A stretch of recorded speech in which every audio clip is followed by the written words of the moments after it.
Greetings from the mountain kingdom of Lesotho. My name is Sibopeho Lerotodi Mohapi.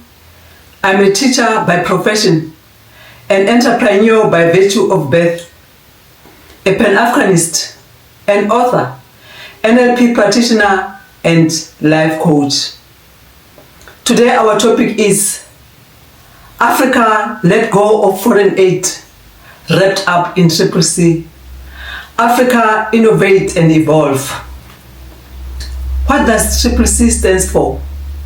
CCC stands for colonialism, capitalism, and corruption that are alive and well in most African countries. In today's episode, I'm going to play 3 clips from different videos and a clip by President Nelson Mandela speech.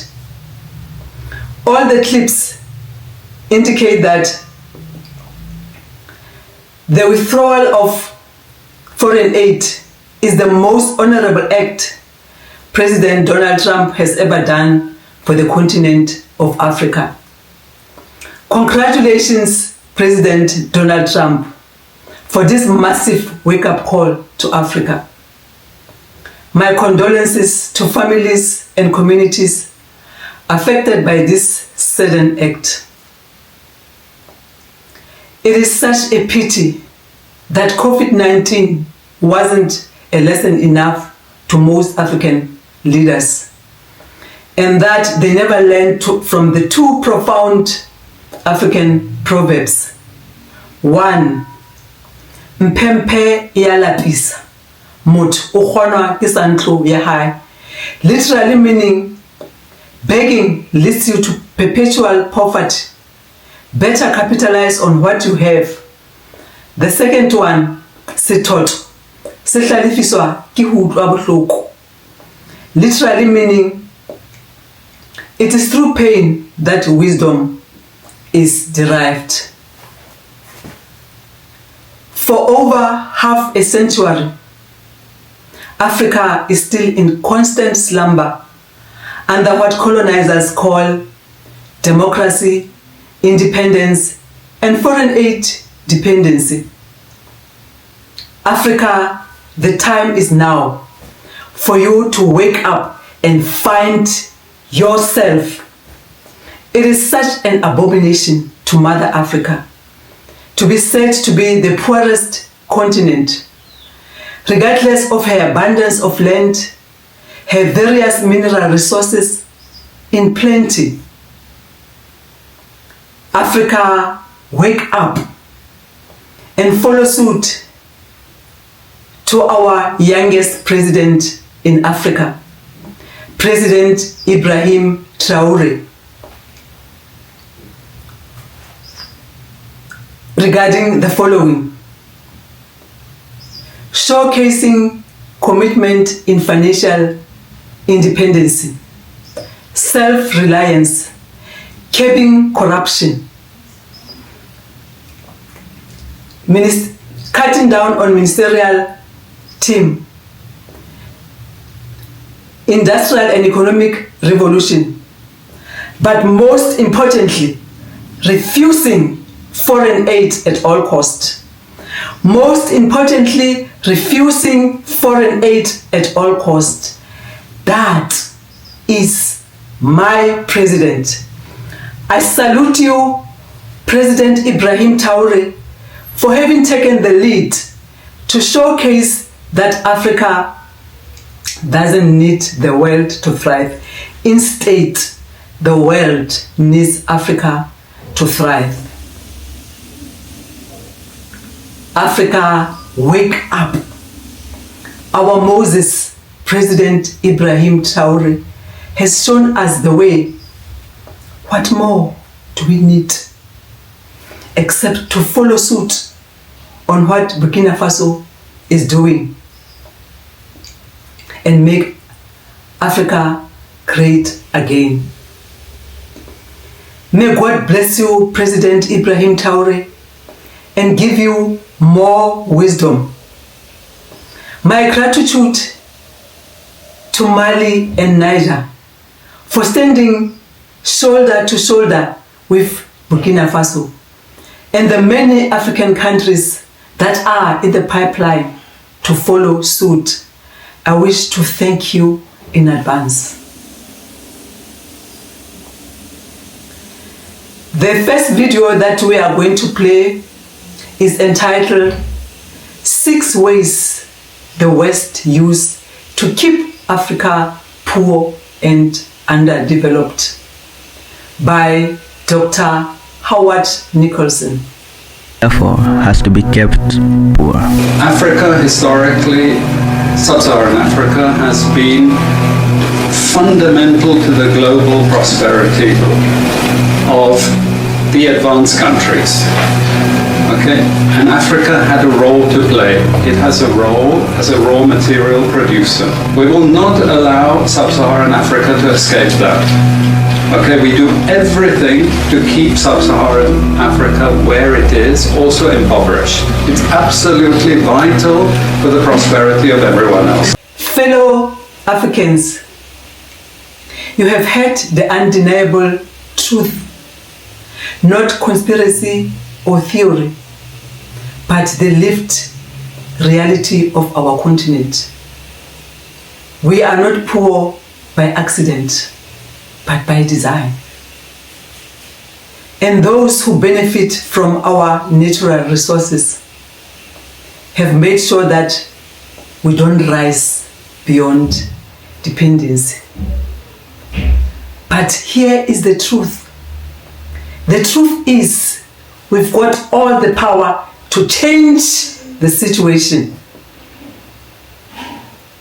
On this note, it is the role of Millionaires Club #poverty eradication podcast to foster change through practical solutions, including inspiring youth in business and the implementation of AfriYosa, Africa Youth Savings and Credit Bank, inspired by the Grameen model. I stand here to testify Dr. Howard Nicholson's words. I quote him, "We give them aid. Aid for what? To keep the repressive regime in power. And also, the rich control the government.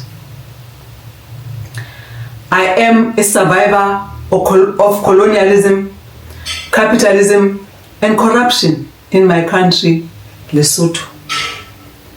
I'm the most harassed businesswoman ever. This year, 2025, marks full 20 years of being denied justice at all levels, at all cost, against the capitalist Nedbank Lesotho for its misrepresentation, maladministration, and fraud against my company. I petition to the following, but to no avail. All authorities in Lesotho, I mean close to 27 of them, except for the office of His Majesty the King. I will explain in the next video why I didn't. I will explain in the next episode why I did not petition to the office of His Majesty the King. I petitioned to SADC Chair 2007. I petitioned to Africa Peer Review Mechanism, the Lesotho Chapter 2007. I petitioned to Ntakwani Ngatan, the CDFM representative in Lesotho then. It is heartbreaking to mention that all the institutions that are mandated by law to intervene never did. For 2 decades, corruption, the silent killer, the destroyer of visions and dreams crushed my business, stole my freedom and my justice. But I refused to be silenced. The book chronicles of a resilient businesswoman. Hashtag how to thrive in the face of corruption and prejudice. Speaks louder, says it all. Has put down the capitalist corruption in black and white with undeniable supporting documents. At this point in that time, corruption has no place to hide. The book says it all.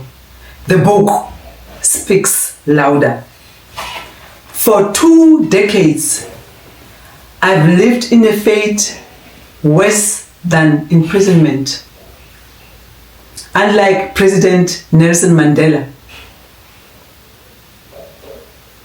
whose 27 years have been recognized by the world, my struggles have been ignored at all levels, at all cost.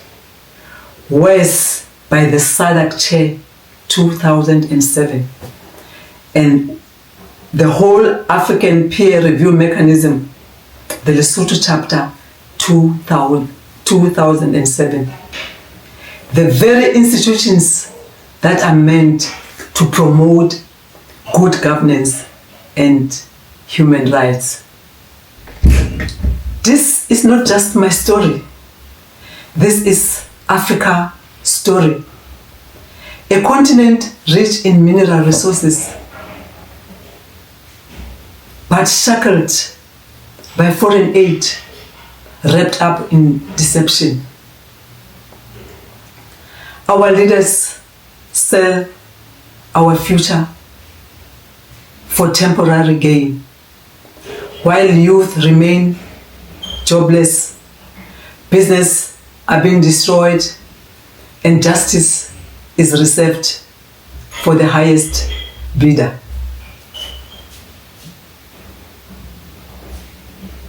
Africa, enough is enough.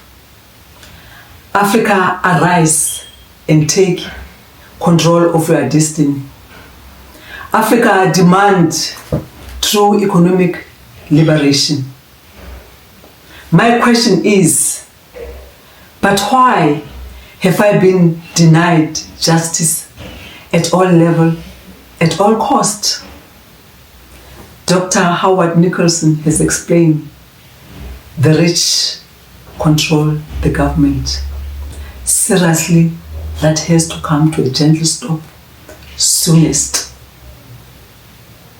I testify here that foreign aid is wrapped up in CCC.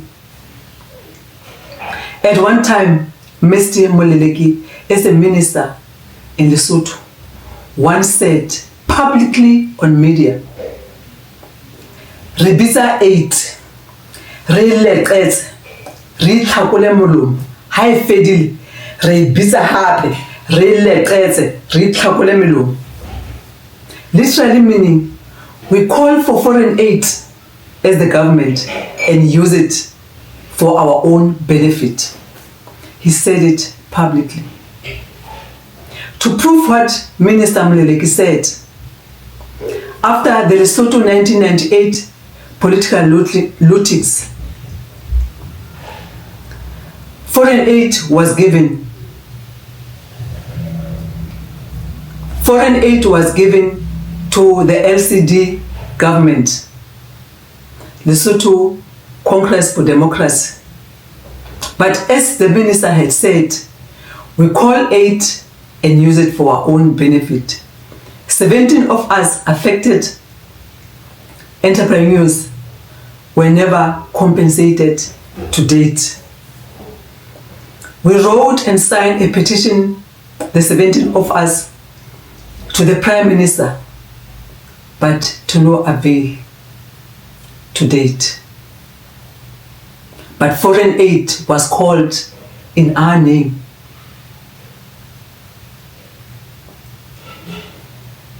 In 2012, when the corruption strokes on me were so unbearable, I had no other alternative but to close my 4 shops and leave my beloved country, Lesotho. For interest's sake, I want to mention the economical impact on both Lesotho and South Africa due to the forced closure of my business. It is with regret to mention that 20 employees of my company lost their jobs. Within the first 7 years of the closure of my business, Lesotho lost plus 4 million. Whilst on taxes, Lesotho lost plus 4 million on taxes, while South Africa lost plus 34 million on revenue. This is how massive this one-woman company was. Young people of Africa, this must inspire you. You can do it, and you can do it even much more. On this note, it is my wish and prayer that no one should go under the same predicament as myself. On this note, let me quote Professor P.L.O. Lumumba on what he says regarding corruption in Africa. I quote, "Corruption death toll in Africa is worse than the death toll of civil wars in Africa combined. This is how serious corruption is in Lesotho." Let us play the last part of the video, 6 ways the West use to keep Africa poor and underdeveloped. And I humbly request every African to listen to the full video attentively. You see, we teach, in many cases, garbage. And it doesn't hurt anyone, a lot of this garbage. You know, it's just blah, blah, blah, blah, blah. And we don't know what we have learned, but anyway, we were there at the university and you got a certificate and you go away and you feel you've learned something. But sometimes we teach very destructive things. And no more important than when we're teaching people from developing countries. Okay, and one of those very damaging and destructive things is the doctrine of comparative advantage. It's a lie from beginning to end. It's utter crap. It has been decimated many times, but we keep it in every curriculum. Why? Because it tells sub-Saharan African countries that their destiny is to produce raw materials, you see. And if you produce raw materials, you get rich just like we are in the West. You see, this is the game we're playing, and just for you to be totally confused, we normally build models with it, mathematical models, so you really have no idea what we're talking about, but it seems all very scientific. Dr. Howard Nicholson has just explained the reason why there is the rise of graduates unemployment. In his words, I quote, "We teach in many cases garbage.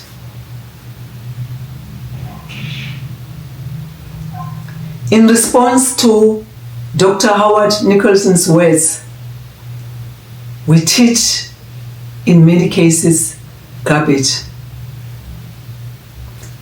Allow me to quote from my book, My Plea to African Leaders.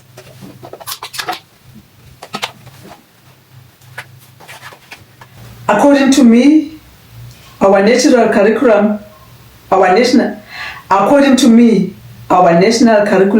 is outdated.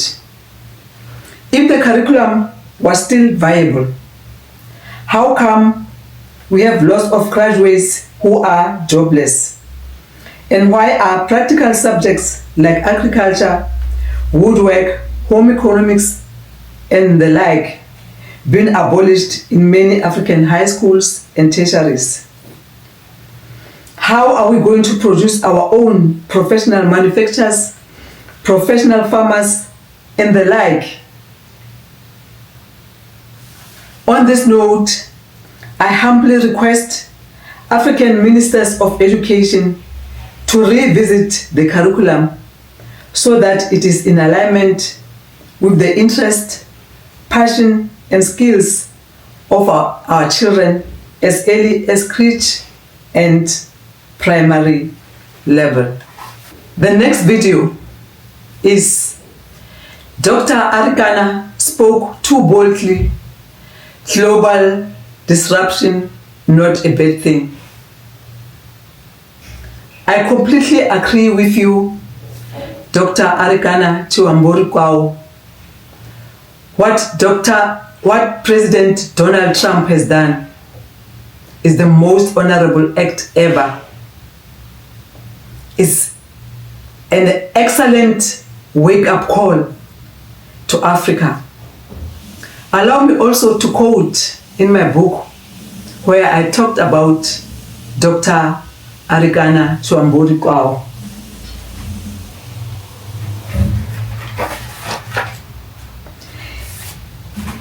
Young people of Africa, I am down on my knees begging you to spend at least 30 minutes or an hour every day listening on YouTube to the following people I personally honor with all my heart: Professor P.L.O.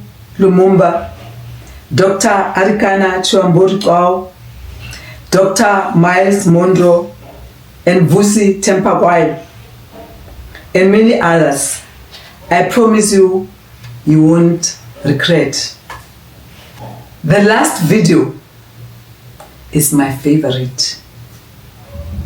Tesla in panic, Captain Ibrahim Traore. What if we told you that a small West African country, often overlooked in global innovation, has just pulled off something that even wealthier nations haven't? What if this country, with no previous experience in automobile manufacturing, just built its electric car, one that competes with models from the biggest global brands? Burkina Faso has just unveiled its first locally made electric vehicle, and it's not just another news headline, it's a statement that Africa is no longer content with being a market for Western and Asian products. A statement that self-reliance is not a dream, but a reality in the making. A statement that innovation is no longer the privilege of a few wealthy nations. It belongs to those who dare to build, even when no one expects them to. Captain Ibrahim Traore has put Elon Musk in panic. That is my president. Burkina Faso has taught us the following. 1. Showcasing commitment in financial independence, self-reliance, curbing corruption, cutting down ministerial. Burkina Faso has taught us the following. First and foremost, nothing is impossible. Africa must stop waiting for foreign aid and saviors. Africa has all what it takes to be self-reliant. No one will save Africa except Africans themselves. Burkina Faso has taken the lead, and all African countries must follow suit, more especially now that foreign aid is gone. My humble reminder to African leaders is the greatest revenge to your adversary is your success.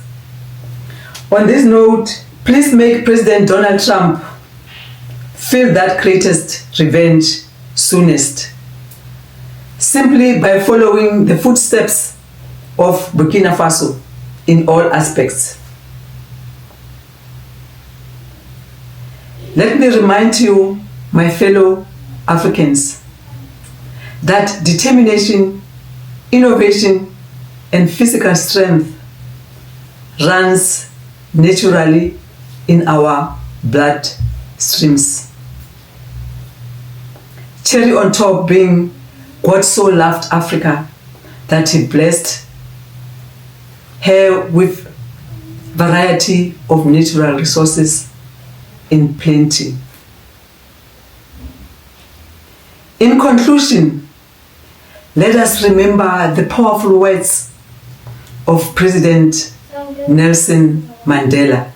Like slavery and apartheid, poverty is not natural.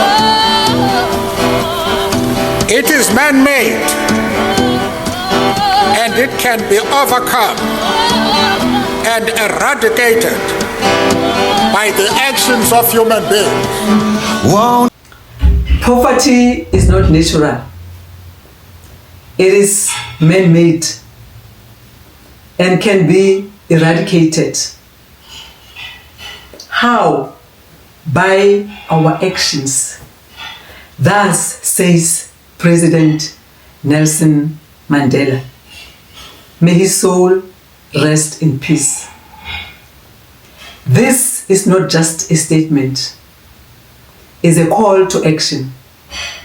Each one of us has a role to play in poverty eradication. Not tomorrow, but starting today. Together with determination, innovation, and purpose, we can build the poverty-free Africa.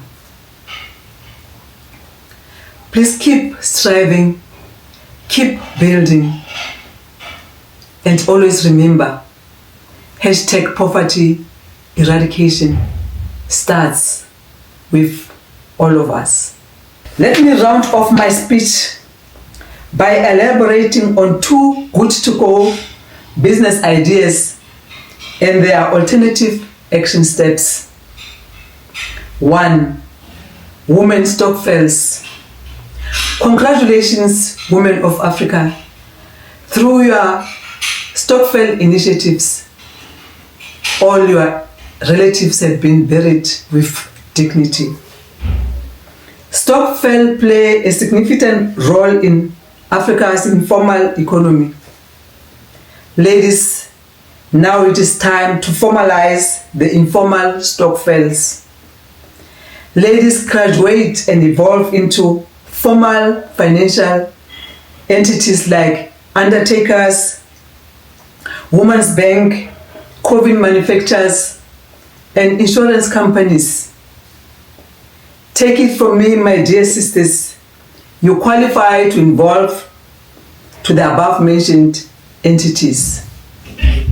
The above can be easily achieved by showing lessons from institutions like ABSA and leveraging the strength of Stokvel, and by attending courses regarding the above. Get promoted, ladies. You started the Stokvel long before ABSA. But the saying, it is never late for a man to mend, is so profound. You're still on time. Start now. In South Africa, estimates suggest that the collective savings of Stokvel amounts to billions of rands annually.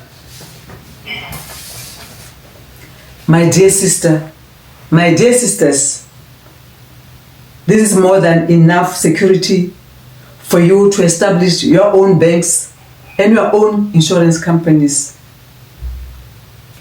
I invite all women Stokvels to research who is the founder of BMM Insurance Company in Lesotho. It is my pride to tell you that BMM is a one-woman thriving insurance company in Lesotho. It was established in 2006. Next year, she will be celebrating 2 decades of excellence in the insurance company. The taxi industry, congratulations for being the biggest black-owned industry. I'm very proud of you. My genuine advice to you is, I humbly request that you promote your transport industry to the next level. The time is now for the taxi industry to evolve. By joining hands together, you can evolve into owning buses, trucks, and flights. Mind you, there's a promotion there's promotion everywhere. You can't stay as taxi owners for the rest of your life. No. Get promoted. Once in business, your objective should be to massively promote and grow your business in such a way that every month end money should knock on your door, even to your grave. In conclusion, my plea to women Stokvels and taxi industry is, you have learned from Burkina Faso that nothing is impossible. Please just get your hands dirty towards Africa's economic revolution. Thank you. Please allow me to highlight you on the book Chronicles of a Resilient Businesswoman. Below are points why the book is a must read. The author sharing lessons and wisdom gained in the 36 years in business. The author's humble beginning from zero to millionaire to world recognition. The book inspires, empowers, and equips youth for economic advancement. The book sends a clarion call to youth and women to shine. It sends a clarion call for youth and women of Africa to be beacons of light shining through Africa. It brims with thought-provoking, good-to-go business ideas. The author describes the book as nothing other than the entrepreneurship baton hand over to young people of Africa. The book and Cranie's life coaching links to follow at a later stage. For now, please contact sebi@gmail.com. Below is the Millionaires Club #Poverty Eradication podcast link. I thank you. May God bless Africa and her children. I love you, Africa.